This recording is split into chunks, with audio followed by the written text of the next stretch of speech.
Salam dan bahagia Bapak Ibu Guru hebat di mana saja berada. Kembali lagi bersama dengan komunitas belajar guru penggerak Kabupaten Nagekeo. Belajar sambil berbagi, berbagi sambil belajar. Hari ini kita masih membahas terkait dengan pengelolaan kinerja PMM, yang mana fokus kali ini adalah kami ingin berbagi terkait dengan dokumen akuntabilitas yang merupakan kewajiban dari Bapak Ibu Kepala Sekolah sesuai dengan janji kami di video kami sebelumnya, yaitu bagaimana hal yang perlu diperhatikan oleh Bapak Ibu Kepala Sekolah terkait dengan penyelesaian untuk pengiriman data pengelolaan kinerja bagi Bapak Ibu Guru.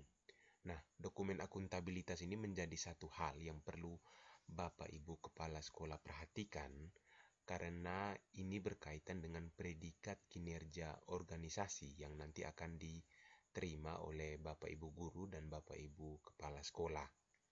Nah, dokumen akuntabilitas ini sangatlah penting karena tanpa mengupload dokumen akuntabilitas ini, Bapak Ibu Kepala Sekolah maupun Bapak Ibu Guru sekalian tidak akan bisa memperoleh predikat kinerja organisasi, tidak akan tampil di tampilan dashboard pengelolaan kinerja Bapak Ibu. Nah, seperti apa dokumen akuntabilitas? Mari kita langsung ke TKP. Nah, jadi ini hal yang mungkin bisa Bapak Ibu lihat di dalam dashboard Bapak Ibu. Mohon dipastikan bahwa Bapak Ibu sudah mengumpulkan dokumen akuntabilitas sebelum Bapak Ibu melanjutkan untuk penetapan predikat kinerja organisasi. Nah, ini dilakukan tentunya sebelum Bapak Ibu mengirimkan data pengelolaan kinerja satuan pendidikan Bapak Ibu ke Dinas Pendidikan setempat. Nah, terdiri dari apa saja dokumen akuntabilitas itu, Bapak Ibu? Nah, seperti di video kami terdahulu, dokumen akuntabilitas ini memuat 4 dokumen, ya. Nah, jadi 4 dokumen ini adalah yang pertama, dokumen kurikulum operasional satuan pendidikan, kemudian dokumen perencanaan satuan pendidikan, dokumen laporan satuan pendidikan, serta rangkuman kehadiran guru. Nah, keempat dokumen ini lebih lanjut bisa kita lihat satu persatu dalam kaitan konteks dengan pengelolaan kinerja untuk tahun 2024 ini. Nah, nanti di akhir video kami akan membagikan link yang berisikan referensi dari 4 dokumen akuntabilitas ini yang boleh Bapak Ibu sesuaikan modifikasi untuk bisa Bapak Ibu lengkapi di pengelolaan kinerja satuan pendidikan Bapak Ibu. Yang pertama, dokumen KOSP. Ini saya yakin Bapak Ibu sudah tidak asing lagi dengan dokumen ini karena ini merupakan dokumen wajib yang harus disusun oleh Bapak Ibu Kepala Sekolah dan guru-guru sebelum Bapak Ibu Kepala Sekolah dan guru-guru ini memasuki tahun ajaran baru. Jadi dokumen KOSP ini saya pikir merupakan dokumen yang sudah tidak asing lagi, sehingga silakan Bapak Ibu mungkin nanti bisa melihat contoh referensi dari berbagai sumber yang lain. Nanti sebentar juga akan kami bagikan link untuk dokumen KOSP yang sudah kami upload di dalam pengelolaan kinerja satuan pendidikan kami. Lalu yang berikut dokumen perencanaan satuan pendidikan. Nah, ini yang mungkin perlu kita jabarkan bersama karena ada banyak sekali pemahaman terkait apa yang termaksud dalam dokumen perencanaan. Nah, kalau kita merujuk ke dalam dokumen perencanaan kerja sebagaimana yang tertuang di dalam Pasal 5 Permendikbudristek nomor 47 tahun 2023 ini, itu dokumen rencana kerja ini terdiri dari 2. Yang pertama adalah perencanaan kegiatan pendidikan yang dituangkan dalam rencana kerja satuan pendidikan dan rencana kerja satuan pendidikan yang mana rencana kerja satuan pendidikan ini terdiri dari dua, yaitu rencana kerja jangka pendek dan rencana kerja jangka menengah.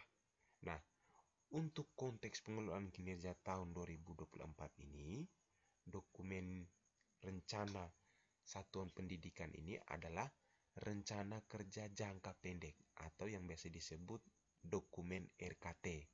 Nah, kalau Bapak Ibu lihat di dalam rapor pendidikan, kalau Bapak Ibu sudah mengeksplorasi rapor pendidikan, bagi Bapak Ibu yang mungkin belum mengeksplorasi rapor pendidikan, sudah kami buatkan juga video terkait dengan eksplorasi rapor pendidikan. Nah, di dalam rapor pendidikan ini ada alat bantu yang Bapak Ibu pakai sebelum nanti Bapak Ibu menyusun RKAS ya. Nah, di dalam lembar ARKAS ini itu bersumber dari salah satunya adalah RKT. Nah, jadi di dalam RKT inilah yang nanti akan Bapak Ibu tuangkan semua rencana kerja, program, kegiatan, baik itu berdasarkan analisa IRB dari rapor pendidikan maupun program-program strategis yang Bapak Ibu anggap penting untuk Bapak Ibu lakukan terkait dengan peningkatan kinerja Bapak Ibu di satuan pendidikan masing-masing. Nah, RKT inilah yang Bapak Ibu upload nantinya. Nah, seperti apa format RKT-nya? Saya pikir kita tidak usah terlalu terpaku dengan format.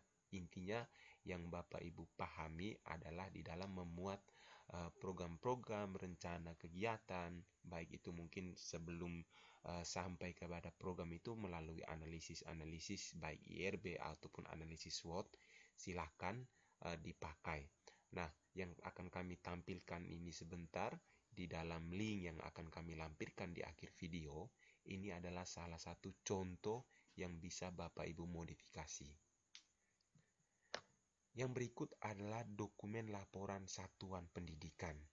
Nah, laporan ini adalah laporan terkait bagaimana eksekusi pelaksanaan dari rencana kerja serta anggaran tahunan dari satuan pendidikan Bapak Ibu. Nah, untuk konteks pengelolaan kinerja tahun 2024 ini, dokumen laporan pelaksanaan rencana kerja ini yang dimaksud adalah laporan pelaksanaan rencana kerja anggaran tahun sebelumnya, yaitu tahun 2023 ya. Jadi yang Bapak Ibu upload adalah RKT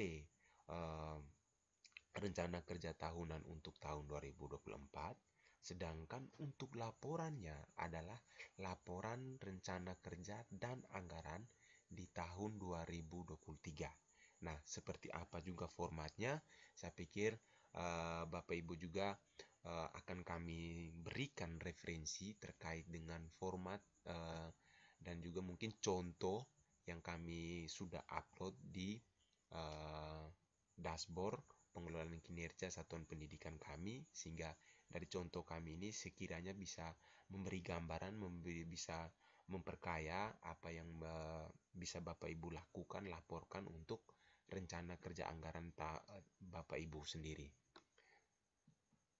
Nah, yang terakhir ini adalah dokumen keempat, itu terkait dengan rangkuman kehadiran guru. Nah, Bapak Ibu, di sini adalah dokumen rekapitulasi kehadiran bulanan kepala sekolah, guru, tenaga kependidikan.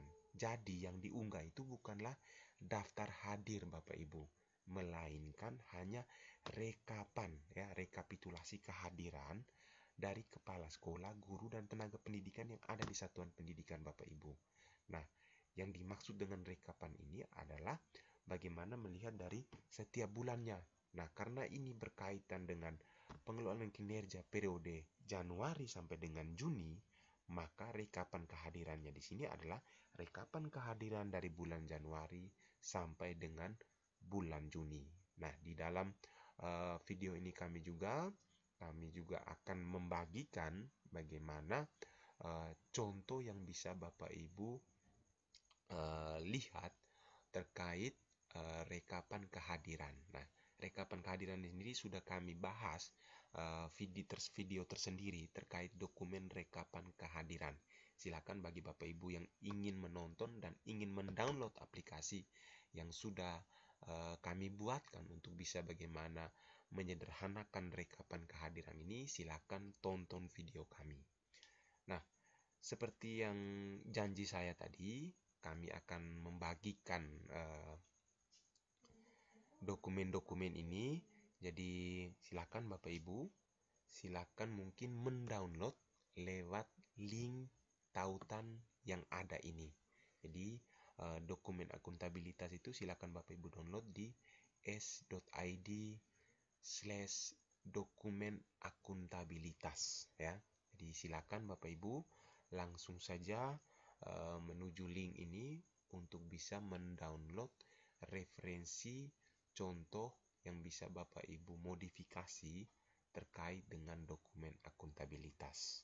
Sekian dari kami berbagi terkait bagaimana dokumen akuntabilitas ini. Semoga bisa memberikan kebermanfaatan, keberkahan bagi Bapak Ibu dalam menyelesaikan pengelolaan kinerja. Terima kasih untuk kesempatan belajar bersama ini. Salam dan bahagia, belajar sambil berbagi, berbagi sambil belajar.